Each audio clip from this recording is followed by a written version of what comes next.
Hi guys, my name is LaJoyce and you've reached the Joy Journey. Thank you so much for joining me today. In this segment, I'll be discussing particular things that I did during my waiting period. I call it the waiting period.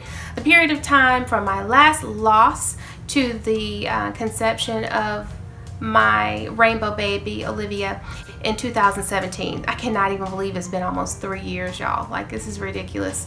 But I just wanted to go over a few things that I did. I do remember distinctively after losing Gabriella, I felt like very, very empty. You know, like literally empty, like hollow. It was a very hollow feeling that I felt inside. And literally because I had bonded with her. I had so many hopes. I literally had bonded with her during that time period. And I knew that I needed something to fill me back up in a way that nothing on earth could do. You know what I mean? Like, my husband could not be the person to fill that void. Friends could not be the people to fill that void. Social media, nothing could fill the void of losing a child. And so I knew that it would have to be supernatural.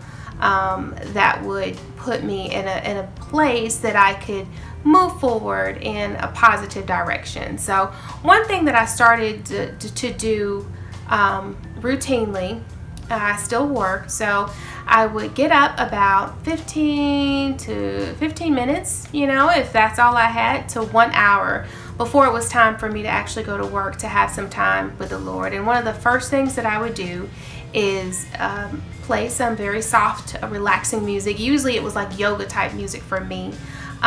Get on my knees and I would pray. And after praying, I would actually do a little bit of kind of meditation to put me in a positive headspace. But I would utilize essential oils to kind of heighten that experience. And one of the ones that I really love is called Mental Clarity. This one right here. Mental Clarity, y'all, I love this stuff. And it says to, you know, rub a couple drops on your palm, cup them over your nose, and breathe in 5 times. It just really gets you out of a fog of the morning. It kind of puts you in like a fresh headspace for the day. And this, you know, really, I use this every single day. That leading up to me having another pregnancy. Lavender oil, of course, you know, very calming, that kind of thing, you know. But I would, after praying, I would put that on my hands and literally breathe that in a good 5 times and think of something positive, or actually say out loud something positive to kind of get my day going. And then secondly, I would actually do some reading, and usually it's a Bible verse. And I had 2 journals, one spiritual journal and one journal of just like my feelings, you know, things that I felt that, you know, that I needed to pay some gratitude towards. But the spiritual journal would basically stem off of whatever Bible verse that I had read. And to find Bible verses, sometimes I would stick with an actual devotional. I use a Joyce Meyer devotional. There are several different devotionals that I was pulling from, but I would journal about, you know, how that related to me, or what I actually received from either the verse or the journal, or the devotional for that day. I wanted to show you this because I recently got these from PastorRick.com. Pastor Rick Warren. He actually, like, if you make a donation to his church or what have you, which I love him, y'all. I think he is one of the most informative preachers out there. There's many more. I love Stephen Furtick. I love Transformation Church. I listen to Pastor T.D. Jakes. I love Joyce Myers. There's so many different ones, but Dr. Rick Warren, when he preaches, he actually gives you a lot of tools. He gives you a lot of verses. He gives you a lot of tangible things that you can go back to look at. And one of the things that he has right now, and I just got these recently, are these cards, and these are Bible verse cards. They're beautiful. You can actually, you know, put them up in your office or something like that, but it helps you remember Bible verses, which I feel like is so important during that journey, during whatever journey you on, because you have like handy tools that you can pull out when you're feeling negativity, or when you're feeling negative, or it just kind of helps you face whatever obstacle you're on. But it also has some space to actually write on the back of these. And I usually just write on the back of them how the Bible verse relates to me and to where I am in that journey at that time, and we'll put a date on there. So I love these. I really, really, really have enjoyed these since getting them. And any kind of journal works. I mean, I go to any store and just, this is the journal that I'm using right now. This is my actually everyday journal, and I honestly don't take a long time, like maybe 5 to 15 minutes just to journal how I'm feeling.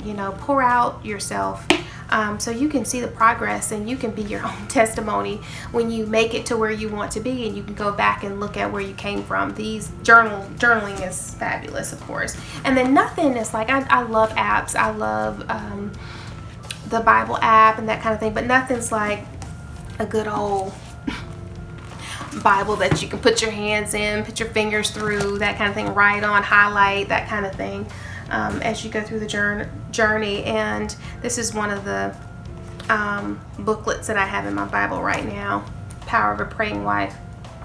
Very important too, because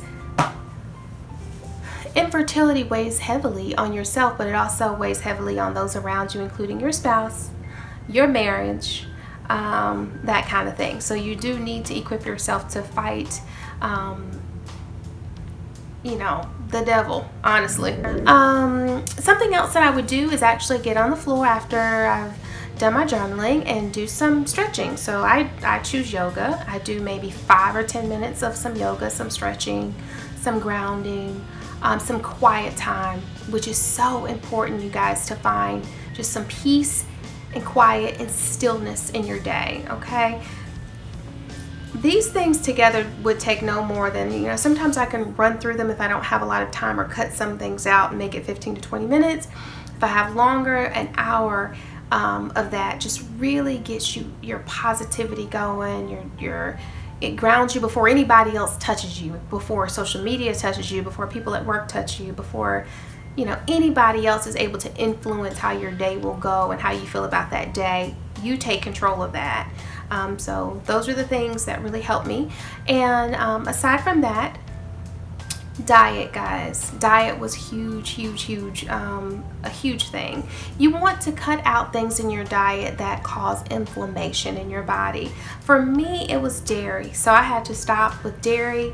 I took out gluten for a period of time, and then just tried to add more green leafy vegetables, fruits, and things like that, more whole foods to my diet. I didn't get fanatic, just crazy about it. And I don't want you guys to get crazy about it, because I also feel that adds to a layer of stress.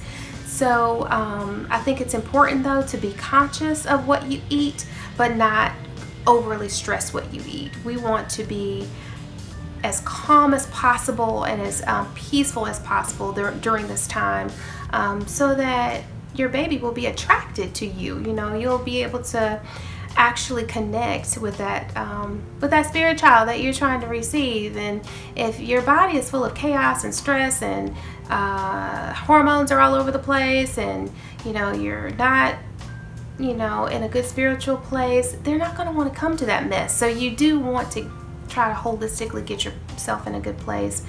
Smoothies are great when you know that you're not going to be able to get all of the nutrients. Smoothies, and then your vitamins. And I have a whole video on vitamins, and I can link that below. But it includes all the vitamins that I felt were helpful during the journey. But always consult your physician, your doctor. I am a nurse practitioner, so I do have a background of medicine. I have a doctorate in nursing, so you can kind of trust that I've had some experience in this. I'm not throwing just things out there left field at you, but still everybody's situation is different.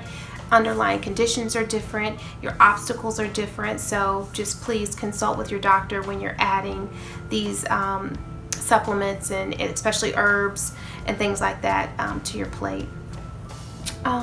So those are, you know, the main things that I changed. Surrounding yourself, of course, with good people, reading good books. Just keep the positivity flowing at all times. Just soak it in as much as you can.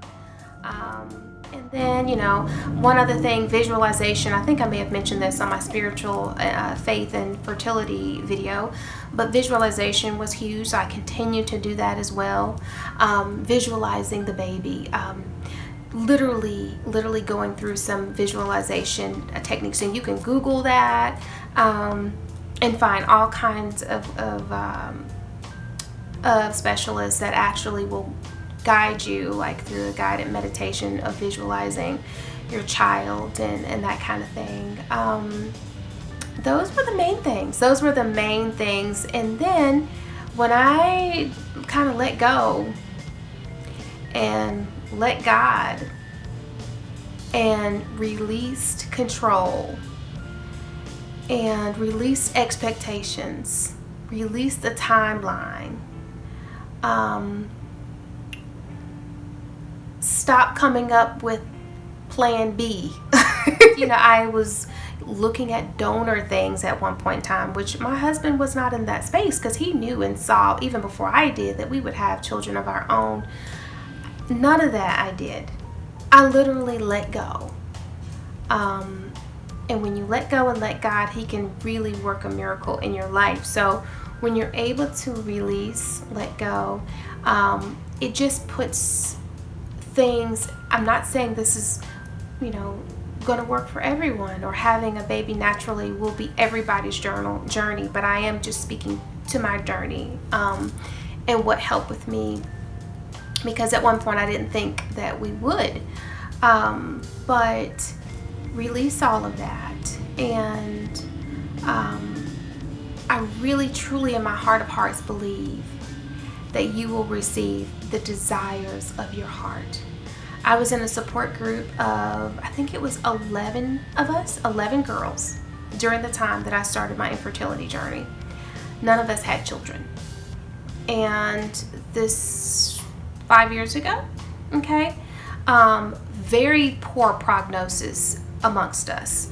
Low ovarian reserve, ovarian failure, PCOS, endometriosis causing issues with the organs, tubes that were completely blocked, all kinds of things.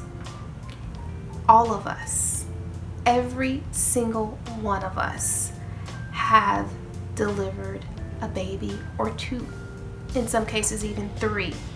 I'm not saying it's everybody's journey, but I truly believe that in time, in due time, not in our time, that you will receive the riches of your heart. You will receive the desires of your heart.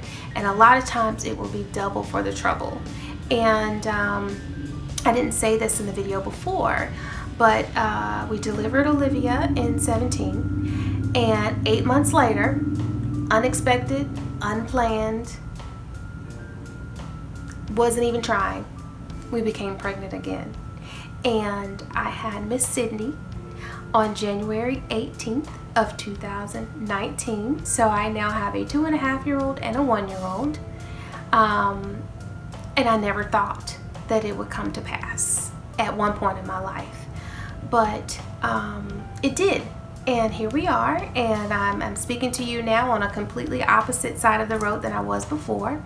And adjusting to life as a new mommy of 2 has been quite the journey in itself, but just a great, great, great journey. I could not be more grateful for those precious babies. But it's gonna happen. It will happen for you too. I truly believe it in my heart. So keep the faith and continue to tune in and like if this helped you. I love you so much. Please have a blessed day. Bye-bye. Bye-bye.